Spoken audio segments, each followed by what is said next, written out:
Hello అండి, welcome to me food express. Food ఎక్స్ప్రెస్లో ఈరోజు అథెంటిక్ గుత్తి వంకాయ కర్రీ ఎలా చేయాలో చూద్దాం.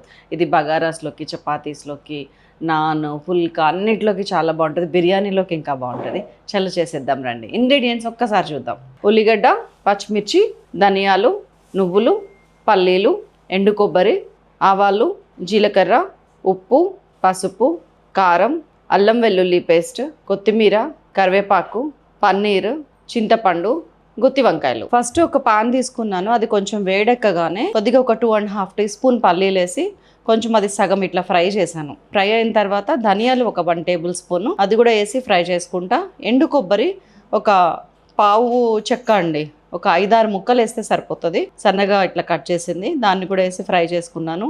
మంచిగా ఇది ఫ్రై అయింది అనిపించాక జస్ట్ దింపేసే ముందు నువ్వులు 1 టేబుల్ స్పూన్ ఇది మొత్తం ఇట్లా ఫ్రై చేసి గ్రైండ్ చేసి పౌడర్ని ఒక పక్కకు పెట్టుకోవాలి. ఇంకొక పెద్ద కడాయి తీసుకున్నాను నేను, అండ్ దీనిలో 1 టేబుల్ స్పూన్ ఆయిల్ వేసాను. దాంట్లో పావు కేజీ వంకాయలని, ఇట్లా నల్ల వంకాయలు అయితే టేస్టీగా ఉంటుంది, చేదు కొంచెం తక్కువ ఉంటుంది.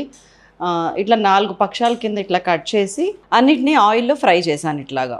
దీనికి ఒక 2 to 3 మినిట్స్ పడుతుంది అంతే. ఫ్రై చేసి కొంచెం ఉప్పు చల్లుకొని దించేసాను. ఇప్పుడు అదే కడాయిలో ఇంకొంచెం ఆయిల్ యాడ్ చేసి 1 టీ స్పూన్ ఆవాలు, 1 టీ స్పూన్ జీలకర్ర వేసి కొంచెం చిటపట అనగానే ఆనియన్ వేసేసాను. ఉల్లిపాయ పొడుగ్గా కట్ చేసుకున్నది, మీడియం సైజ్ ఆనియన్ ఒకటి చాలు. కొంచెం ఫ్రై అయిన తర్వాత ఆల్రెడీ ఉప్పు ఉంది కాబట్టి మంచిగా ఫ్రై అయిపోతుంది. గ్రీన్ చిల్లీస్ ఒక 4-5 ఇట్లా కట్ చేసుకోండి. పెద్ద పెద్దగా ఉంటేనే టేస్టీగా ఉంటుంది. అది కర్రీలో అక్కడక్కడ తగులుతుంటే కూడా బాగుంటుంది. గ్రీన్ చిల్లీ వేసేసాను. ఇది కొంచెం ఫ్రై అయిన తర్వాత ఒక 3/4 టీ స్పూన్ అండి, 3/4 టీ స్పూన్ అల్లం వెల్లుల్లి పేస్ట్, ఒక పావు టీ స్పూన్ పసుపు, 1 టీ స్పూన్ ఉప్పు, 1.5 teaspoon red chilli powder, కొద్దిగా కరివేపాకు అన్నీ వేసి మంచి కలుపుకున్నాను. కారం మాడక ముందే మనం ఆల్రెడీ గ్రైండ్ చేసి పెట్టుకున్నాం కదా పౌడరు, ఆ పౌడర్ మొత్తం యాడ్ చేసేసాను. యాడ్ చేసి దాన్ని కూడా మంచిగా ఫ్రై చేశాను ఇట్లాగా.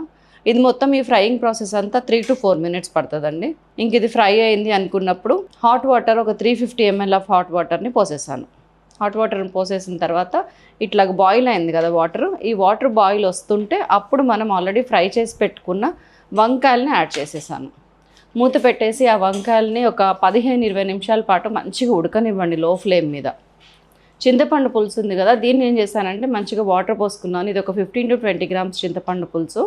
దీన్ని మంచిగా వాటర్ పోసి గుజ్జుగా పిసికి పక్కకు పెట్టుకుందాము. ఆ తర్వాత ఒక 15-20 నిమిషాలు వంకాయలు 70% ఉడికిన తర్వాత ఇప్పుడు చింతపులుసు యాడ్ చేస్తున్నాను. ఫస్ట్ నుంచి చింతపులుసు ఉంటే ఏమవుతుందంటే చింతపండులో ఉన్న పులుపు తగ్గిపోతుంది, ఆ చింతపండు ఫ్లేవర్ అనేది ఎలివేట్ అవ్వదు, చచ్చిపోతుంది. దాదాపు 1/2 అవర్ ఉడకటం వల్ల, జస్ట్ 10-12 నిమిషాలు ఉడకటం వల్ల దాని ఓన్ ఫ్లేవర్ని క్యారీ చేస్తూ ఉంటుంది.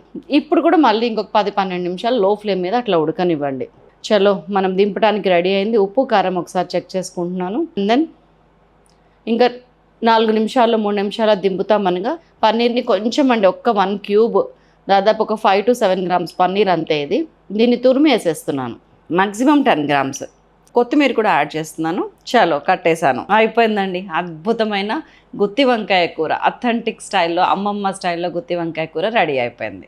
దట్స్ ఆల్ అండి. Bye bye. మరొక అద్భుతమైన రెసిపీతో మిమ్మల్ని మళ్ళీ కలుస్తాను. Bye bye food express.